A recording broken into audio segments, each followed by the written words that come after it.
Hello friends, welcome to my YouTube channel. आज हम लोग ना डीबीएमएस में ईआर डायग्राम का फिफ्थ कंपोनेंट देखेंगे, पार्टिसिपेशन कंस्ट्रेंट। क्या देखेंगे?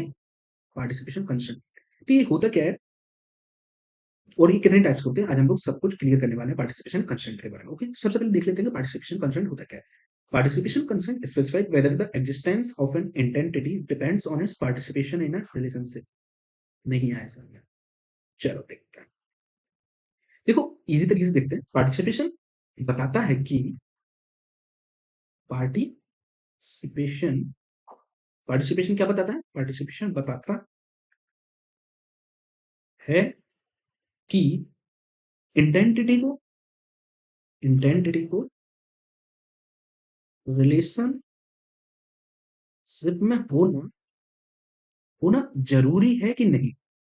जरूरी जरूरी है कि नहीं है, ये हमें कौन बताता है? पार्टिसिपेशन। ओके, पार्टिसिपेशन क्या बताता है कि इंटेंटिटी को रिलेशन में होना जरूरी है कि नहीं। अब देखते हैं कैसे। तो सबसे पहले देखते हैं। देखो, दो टाइप के पार्टिसिपेशन होता है, एक तो टोटल और एक पार्शियल। कौन कौन सा? एक टोटल और एक पार्शियल। तो टोटल वाला होता है ना, मैंडेटरी होता है। जैसे कैसे? जैसे कैसे देखो, एवरी इंटेंटिटी, जैसे जो टोटल रहेगा, every entity must participate in the relationship. In the relationship. देखो, जो स्ट्रॉन्ग है, देखो पहले तो मैं आपको बता चुका था कि जो वीक इंटेंटिटी है और स्ट्रॉन्ग इंटेंटिटी, ये आपको बता चुका था ना। वीक इंटेंटिटी और स्ट्रॉन्ग इंटेंटिटी क्या होता है, बताया था कि नहीं बताया था? तो जो इंटेंटिटी को पार्टिसिपेट करना पड़ेगा रिलेशनशिप में, उसको हम लोग क्या कहते हैं? Total participation. ओके, और जिस इंटेंटिटी जब मतलब पार्शियल पार्टिसिपेशन क्या होता है? पार्स रिलेशनशिप ऑप्शनल है, मतलब रिलेशनशिप में पार्टिसिपेशन करना है या नहीं करना है, वो उसका मतलब। तो अब देखो, जैसे कि एग्जांपल से देखते हैं हम लोग। फॉर एग्जांपल देखते हैं, जैसे कि यहाँ पे देखो, लोन है। फॉर एग्जांपल ये लोन है और एक कस्टमर है।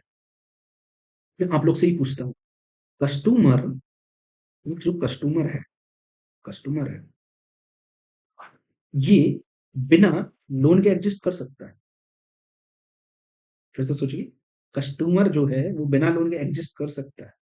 ऑब्वियसली कर सकता है। कर सकता है, नहीं कर सकता है? लेकिन जो लोन है वो विदाउट कस्टमर एग्जिस्ट कर सकता है? विदाउट कस्टमर एग्जिस्ट कर सकता? नहीं कर सकता है। नहीं कर सकता है। तो अब जब अगर लोन विदाउट एग्जिस्ट नहीं कर रहा है, तो इसको ना पार्टिसिपेशन रिलेशन से क्या करना पड़ेगा? पार्टिसिपेशन करना ही पड़ेगा।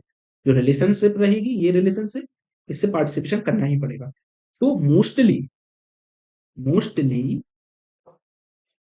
मोस्टली टोटल पार्टिसिपेशन ना वीक इंटेंटिटी जब रहेगा, ऐसा नहीं है स्ट्रॉन्ग इंटेंटिटी के साथ भी कर सकते हैं, लेकिन जब वीक इंटेंटिटी और स्ट्रॉन्ग इंटेंटिटी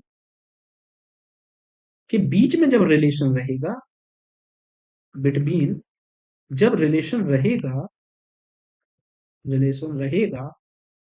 तब हमेशा टोटल पार्टिसिपेशन रहेगा। कैसा रहेगा? Total party. जब वीक इंटेंटिटी और स्ट्रॉन्ग इंटेंटिटी के बीच में जब रिलेशन रहेगा, तो हमेशा कैसा रहेगा? Total participation.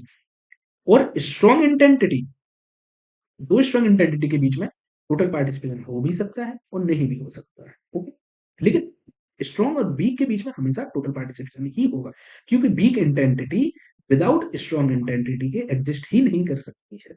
ओके, इसका मतलब ये हुआ। और अब ये क्या हो गया? Partial participation. क्या हो गया?